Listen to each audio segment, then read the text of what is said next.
Growing in Coco Coir can be one of the best ways to grow, but you will need to know a couple things before you get started. So I'm going to lay it all out for you today. But before we get started, this video is brought to you by Real Growers Grow Dots. Grow Dots are the easiest way to feed your plants. You mix them in once at the beginning of your grow, and they feed all the way to harvest. There's no need to worry about nutrient burn, nutrient lockout. Grow Dots do all the hard work for you. So check them all out over at getgrowdots.com. And come on, let's do it. Okay, Scotty, I know that you are almost exclusively a Coco Coir grower. Yes. Why do you love cocoa so much? Because it's very forgiving. It is very forgiving. It's easy to work with. It has a great air to water ratio. Something like peat, when you saturate it, it'll stay wet for a while. Actually, peat, when you let it dry, the water, when you try to water, will roll right off it. It becomes hydrophobic. Coco Coir doesn't have any of those problems. You can water it when it's totally dry. It'll absorb water. If you overwater it, it'll drain really well and still hold a bunch of air and water, the perfect ratio in that media. So it's huge. Okay, and this also helps prevent things like root rot or drowning your plants. All that happens when you have too much water. When the medium can't drain, or the media can't drain, that's when you start with all those problems. Okay, and I know that you also are a synthetics nutrient guy. You're not purely organic. How does cocoa help with synthetic nutrient growers? Coco Coir is inert, so it allows you to have complete control over all the nutrients. That's what's great about it. So it's basically what you put in there is what's in there, and you don't have to worry about anything conflicting with what you want your plants getting. As long as it's properly buffered, I guess. Okay, and we're going to talk about that, actually.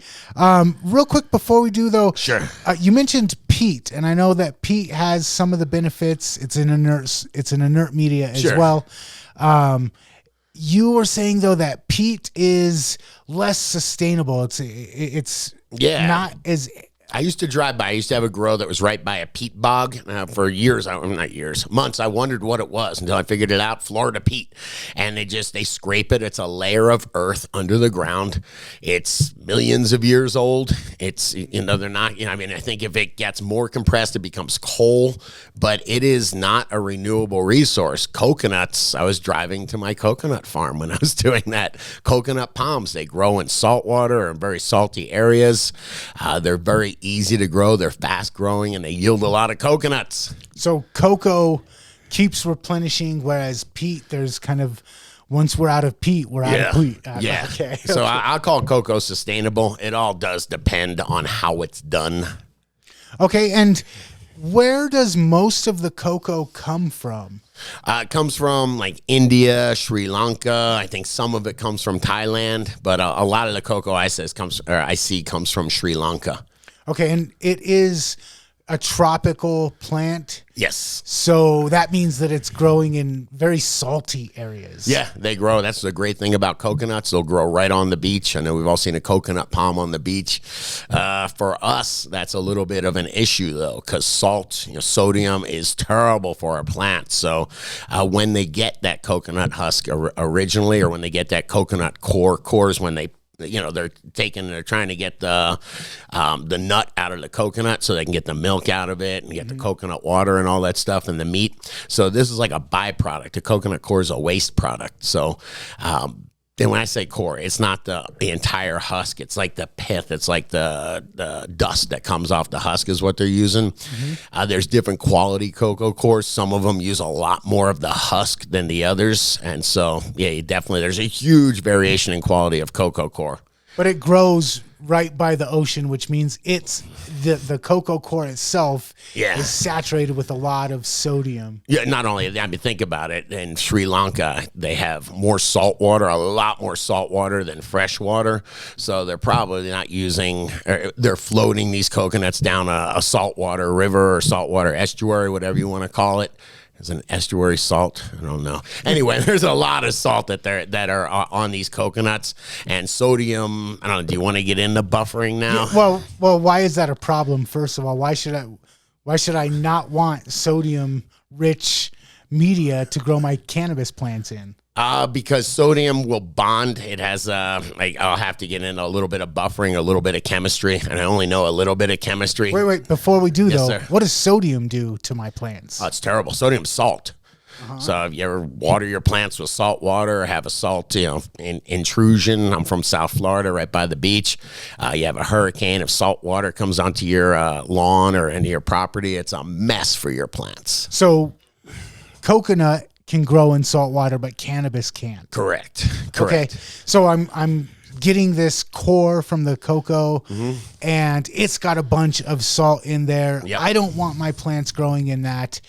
So they wash it? You can wash it all you like, but there's chemical bonds. The sodium and specifically if we're talking Coco Coir, potassium are bonded onto there. They got these single positive charges. There's like an electrical conductivity that goes on in the soil.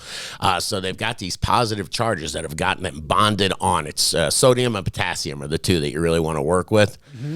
So what we do is you can wash that all you want. It's not going to unbond them together. Okay. So you have to use chemistry, which is you put calcium and magnesium in there. The calcium and magnesium both have double positive charges. So they're able to knock the sodium and the potassium off of the Coco Coir, and then that can be easily washed out. So that's the buffering. Okay, so if I don't have buffered cocoa, it's still got the sodium and the potassium in there, and then I start feeding my plants, and there's calcium and magnesium in my nutrients. But does that get to the plant, or because it's unbuffered, what happens? It's gonna lock up. You're gonna lock up your potassium and magnesium, and you're gonna release that calcium and magnesium rather, and you're gonna release that potassium and sodium and into your nutrient solution or into your soil, and that's gonna screw things up. Okay, so instead of the calcium and the magnesium going to the plants, it's going to get locked up in the cocoa. Correct. And then it's going to release that sodium and potassium, and that's going to go into the plant. It's going to screw everything up, yeah. Okay, and we've dealt with this here at the bakery. We've dealt with subpar Coco Coir and cocoa bricks, and we've had that happen. What does that result in?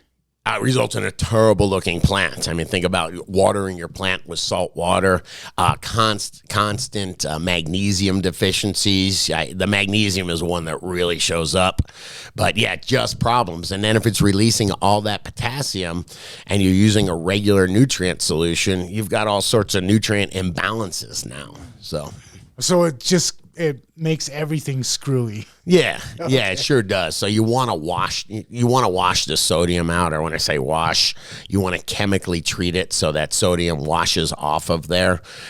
Same with the extra potassium. You just want to clean it up and start clean. And there's ways to buffer it yourself at home, but we've found best luck with buying pre-buffered high-quality cocoa. How many different cocos have I tried? I've gone from the super cheap bricks that you buy on Amazon, being like, hey, those look great, big brick, shippable, all right, to higher quality bricks from a buddy of mine, and man, I just can't find. I put it this way: I'm not gonna slack on cocoa. I've got a couple brands that I like, and those are the ones I'm using now. And we're not sponsored by either of these brands, but the two that we found that work the best, at least here in the bakery, which are the two that you like the best? Canna Coco is the one I've been using for the longest time, and that is good stuff. I have no problems with it. I can immediately just pour it in and then just water it, and I'm done. No buffering necessary. And the other one, Mother Earth. Mother Earth. Yeah, that's another one. That's cocoa and perlite, which is kind of a cool combination. Yeah, tell me about that. Why would somebody want to mix perlite in with their cocoa? Keep it really light. Like me with my sip buckets, I'm interested in keeping it as light as possible, the soil as light as possible, or the media as light as possible. So lots of airspace in there. I'm not trying to hold a bunch of water because I constantly have a source of water with the sip buckets. So having a little better aerated cocoa is good. Okay, and besides perlite, what's something else that a lot of people like to mix in with their cocoa? Sometimes people will put in, I've done it, 10-15% earthworm castings, and it just gives it a little bit more organic material. It actually has it holding. It makes it a little bit heavier to hold a little bit more water. But a lot of people like the texture of that, and honestly, I've had great results mixing in a little bit of good quality earthworm castings. A bunch of microbes, a bunch of really interesting microbes get on in there, diverse. So that's my advice. Don't skimp on a quality cocoa. Do you have a good brand of cocoa? Let me know in the comments. I've been trying a million of them, and I'd love to know what y'all are using. And if you like this video, hit that like button, smash that subscribe button, and check out the other couple videos YouTube's recommended for you.